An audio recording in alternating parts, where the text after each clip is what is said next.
Shri Sai Satcharita Chapter 45. Kaka Sahib's doubt and Anand Rao's vision, wooden plank, Baba's bedstead and not Bhagat's. Preliminary. We have described in the last 3 chapters Baba's passing away. His physical or finite form has no doubt disappeared from our view, but the infinite or spiritual form, that is the spirit of Baba, ever lives. The Leelas, which occurred during his lifetime, have been dwelt upon at great length up till now. Ever since his passing away, more Leelas have taken place and are even now happening. This clearly shows that Baba is ever living and helping his devotees as before. The people who got the contact of Baba when he was living were indeed very fortunate. But if any of them did not get the dispassion for the things and enjoyments of the world and had not got their minds turned to the Lord, it was surely their ill luck. What was then desired and is still now desired is the wholehearted devotion to Baba. All our senses, organs and mind should cooperate in worshipping and serving Baba. It is no use in engaging some organs in the worship and deflecting others. If a thing like worship or meditation is to be done, it ought to be done with all our mind and soul.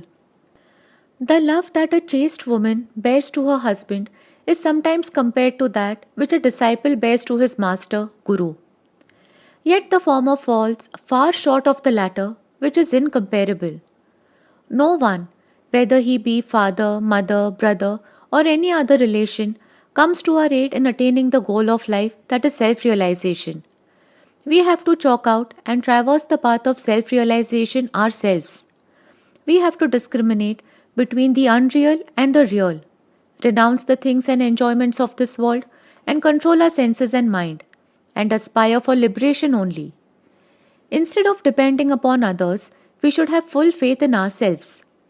When we begin to practice discrimination, we come to know that the world is transient and unreal, and our passion for worldly things becomes less.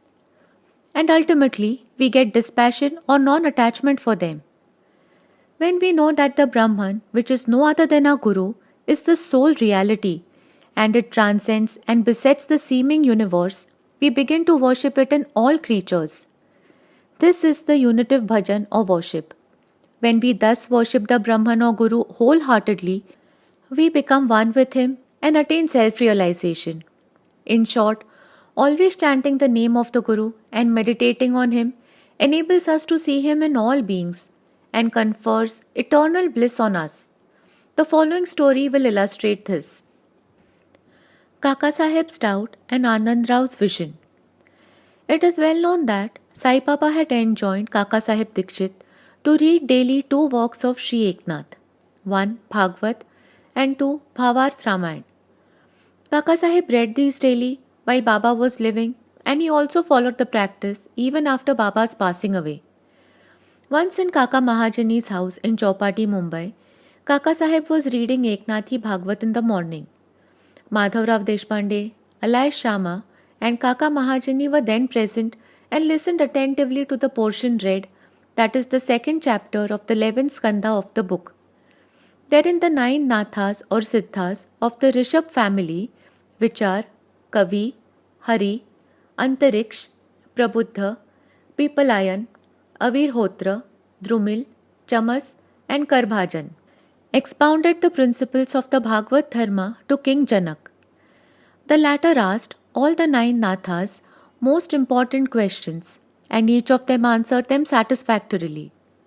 The first, that is Kavi, explained what is Bhagavad Dharma. Hari, the characteristics of the Bhakta, that is devotee. Antariksh, what is Maya. Prabuddha, how to cross Maya. Pipalayan, what is Parabrahma. Avirhotra, what is Karma. Drumil, the incarnations of God and their deeds. Chamas, how a non-devotee fares after death. Karbhajan, the different modes of worship of God in different ages.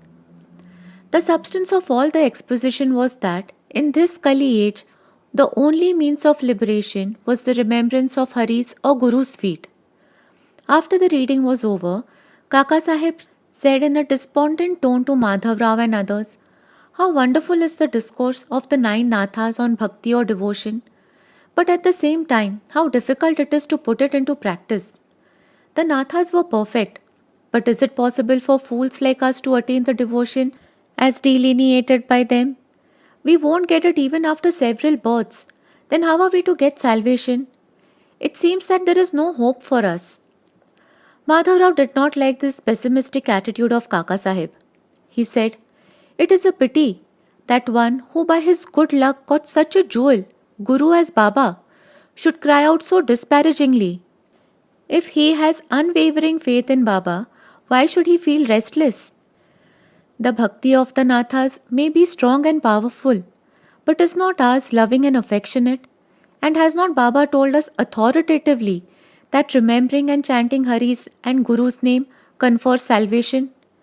Then where is the cause for fear and anxiety?" Kaka Sahib was not satisfied with Madhav Rao's explanation. He continued to be anxious and restless the whole day, thinking and brooding over how to get the powerful bhakti of the Nathas.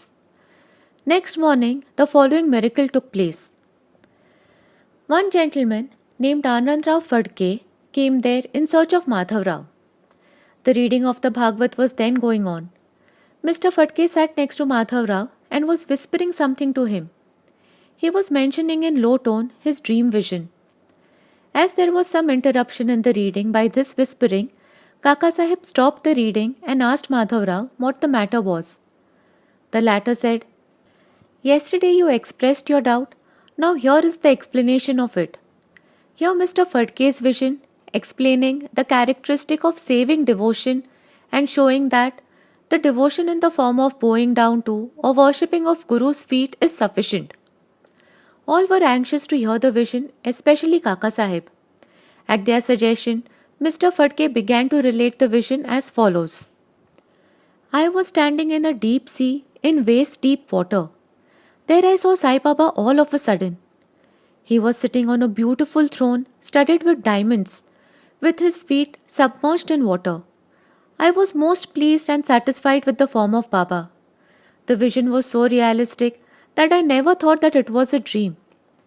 Curiously enough, Madhav Rao was also standing there.